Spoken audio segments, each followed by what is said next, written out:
Attention cocksuckers and cocksuckies. It is now time to get off your knees. It's almost playoff time. Well, for some of us, not me, and not for a few others, so at least I'm not alone. Misery loves company. But for most of our league, it is still very much playoff time, and really the playoffs already started. With a lot of us, or a lot of you all, in must-win situations here. Some went well, some did not. So I'm going to do a quick recap. This will probably be one of the quicker videos because I'm just going to get right down to it. Fuck power rankings, fuck differentiating between the seeds and all that stuff. And I don't really have anything creative to go over with you because honestly, it's not important. The playoffs are important. That's what we're here for. And even the loser bracket, we have stuff to play for and stuff to play to avoid.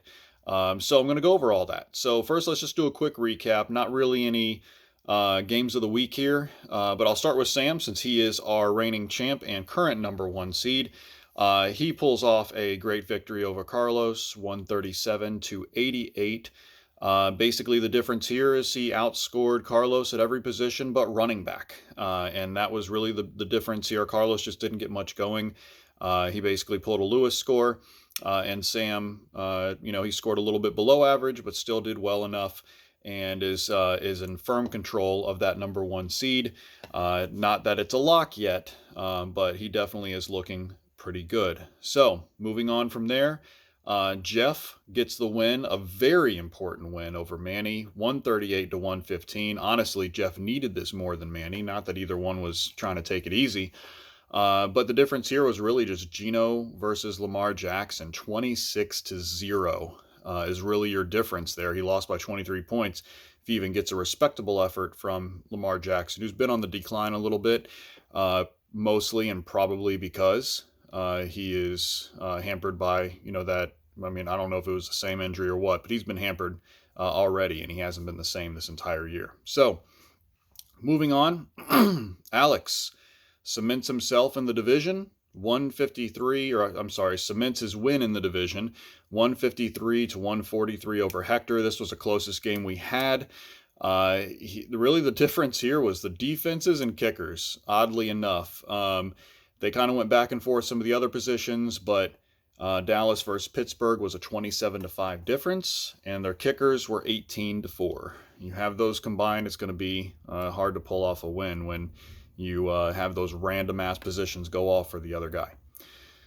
Next up, Sahid, 151 over Kyle, 124. Picks up the 27-point win. Again, came down to defense here. Cleveland's defense versus Baltimore. Oddly enough, the new Browns versus the old Browns. 34-5, though. Cleveland got the edge in the defensive victory there. And that really was the difference, 29 points right there. Next up, myself and Lewis. I avoided the upset, but it was not easy, 124-107. Really the difference here was QB, Hurts versus Herbert, 41-19. That was definitely big for me. And that really kind of explained the difference. I know that I pretty much had, I think, a 1-point lead going into Monday night. Didn't really need very much, but I was kind of worried, especially when Rachaad White fumbled, but he ended up getting me more than enough, so I don't even really count it as a game of the week. And honestly, I don't want any fucking more games of the week, so if I can avoid it, I will. Last, but definitely not least, Gus gets $10, gets 194 motherfucking points, and gets an 84-point win over Joel. It is going to end this, as we'll go over, really tanks Joel right now. Gus only had one player in single digits, and Joel, unfortunately, just could not keep up. I mean, he had, let's break it down even further. Gus had 4 players over 20 points. Joel had 0 at 20 or over. So it's an ass whooping. But nothing that he could do about it. At least he didn't lose by, skin of his teeth and be wondering, what if I started this guy? There's a silver lining on every cloud, right? So let's go over the playoff picture. And since last week, a lot of things have gotten cleared up. Everything is pretty goddamn simple. I'm actually pretty happy this time because, excuse me, because it really, there's not a whole lot of differences that can happen. There's only 8 teams that are in. Basically, the first team out is the only team that can still get in. Everybody else from 9th seed on down is out. So there's just no ifs, ands, or buts about it. Win and you're in for the most part, which has not been the case in the past, where there have been some instances where scoring has been close enough where you win, but if the other person outscores you still might not get in. We don't have really any of that this year. So I'm thankful I was able to get this together pretty quickly, but it doesn't mean that things still can't shift around from where they're at. Simple does not mean that it's concrete. So first up, Sam. Simple for him. If he wins, he's number 1, because he cannot do any worse. Even if he ties him, he owns a head-to-head tiebreaker. Period. End of story. He plays Kyle. Okay, Kyle always, does his best, fields a good team, but it's not been his year. Sam should get the win. You never know, but still, it's the most easy path forward that you have. Worst that he can do is 2nd seed. If he loses and Saeed wins, Saeed gets that 1st seed, which is a good bridge into our 2nd seed here. And then the worst that Sam can do is 2nd, because there's nobody else that can even get close to his record. If he loses, he'd be 10-4, and the closest to him would be an 8-6 record. Technically, Gus could tie him. This is where we get into the technical parts. Gus could still technically win the division and therefore get a 2nd or even possibly a top seed. I didn't even run the scenario to see if it's possible, because he's down by 126 points to Sam. So he has to not only win and Sam lose, but he has to outscore, not just score, but outscore Sam by 126 points. That's virtually impossible. Now, stranger things have happened. There's a chance. Could it happen? I mean, sure, it would take an otherworldly effort from his team, but if it's one of those once in an eon type of things, it could take place if, say, Sam just had a horrible fucking game, barely scraping 100, and Gus's team goes absolutely haywire and goes off almost like it did this time. Still only got him 194 points. He would need more. He'd have to get into the 200s. But feasibly, it could be possible. It's just extremely doubtful. So I didn't really go into that, because why create false hope? But if you start seeing that Sam is losing and he's not scoring much, and Gus's team is going the fuck off, we might need to revisit this. All right. 2nd seed is Saeed. He is 10-3. He plays Carlos for the last game of the year. At best, he can do is 1. I already said that. Sam loses, Saeed wins. He gets 1st seed. He's 11-3, and he would have the game over Sam at 10-4. Again, tying is not good enough because he lost the head-to-head. All right. Worst he can do is number 2. That's it. There's nobody else in his division, unlike Sam and Gus, who has any chance of catching him. So he's the division winner, and he would have the best record out of everybody but potentially Sam. So therefore, the worst he can do is 2, where he's at right now. Best he can do is 1, which is just a win and a loss and no points needed. All right. Next up, Jeff takes the 3rd seed with the win. This is a big change. Carlos was 3rd seed before. Now it's Jeff. He also has a tiebreak over Alex, which is why he gets 3rd.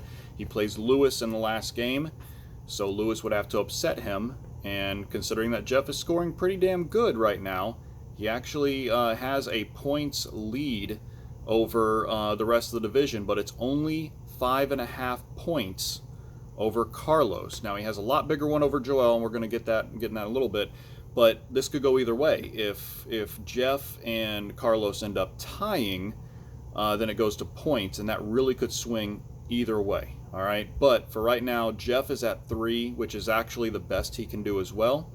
The worst he could do would be 6th seed, because if he goes to 7-7, he basically would not be able to fall to 7th seed with how everything else is working out, because he has a tiebreak over Manny, and it's unlikely that he would finish last in his division. So due to points, he has almost 110 point lead over Joel in regards to points.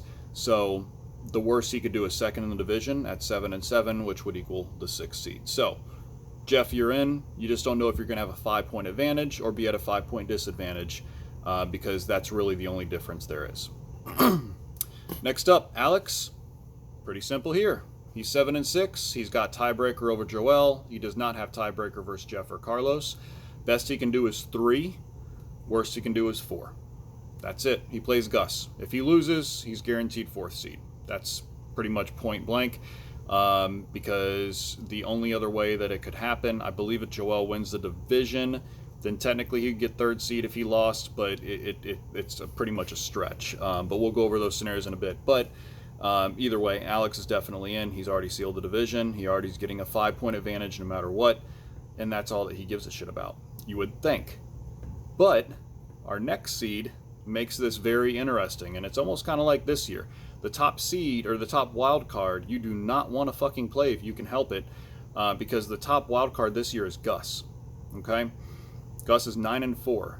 He technically has a shot at the division versus Sam, which is absolutely amazing when you realize how his season has gone and how many moves he's made, which have broken his way so far this year, and he's peaking at the right time. Sam does have, like I said, a 126-point lead in the division. But right now, unless Gus goes absolutely haywire and Sam goes haywire the other direction, Gus is locked in as the 5th seed. He can do no worse than 5th for sure. Theoretically, there's a chance that if he overcomes the points and has some sort of tie with Sam, could he go to 2nd or 1st seed? Sure. But everybody's going to know that's a possibility based on how the games start. You're probably going to need just a shit ton of scoring on top of Sam getting absolutely nothing. Both of which, one seems like it could happen, getting a bunch of scoring, but also having Sam getting close to, nothing in the double digits or barely single digits. That's going to be the tough part. 6th seed, Manny. Even though he lost, he really hasn't lost much. He's pretty much guaranteed the playoffs. The worst he can do is a 7th seed, which means that he has no chance of a 5-point advantage no matter what. At least as 6th seed, he has a chance that if 7th seed ends up upsetting a couple people, then he would in the Super Bowl. But he'd have to get there first, of course. As it stands, like I said, Gus is 5th seed. He would play Alex. Right now, Manny would play Jeff, and Saheed would play Carlos. Okay, but looking at Manny right now, he has tiebreaker over Joel. No tiebreaker versus Carlos. If there was a 3-way tie between Carlos, Manny, and Joel, the way that it would work out is Carlos over Manny and Manny over Joel. So it would be 1, 2, 3, Carlos, Manny, Joel in that order if they end up tied, and that is how they would play. So it would be Carlos in 6th seed, then Manny in 7th. Joel will be left out. All right. Bringing up Carlos, even though he lost, had a bad week, partially thanks to buys. Carlos is 6-7, can even his record at 7-7. He does have tiebreaker over Joel. He has no tiebreaker over Jeff. But the best that he can do is 3. If there's a 3-way tie for the division and he outscores Jeff by 5.5 points, which is very, very reasonable to do. So Carlos and Jeff are not only playing their opponents. Carlos plays Saheed and Jeff plays Lewis, but they're also playing each other in regards to points. So this is important because if he outscores him by 5.5, he can force a 3-way tie for the division, which then he would take by points. If he forces a 3-way tie and then Jeff gets the points, then of course, and so forth.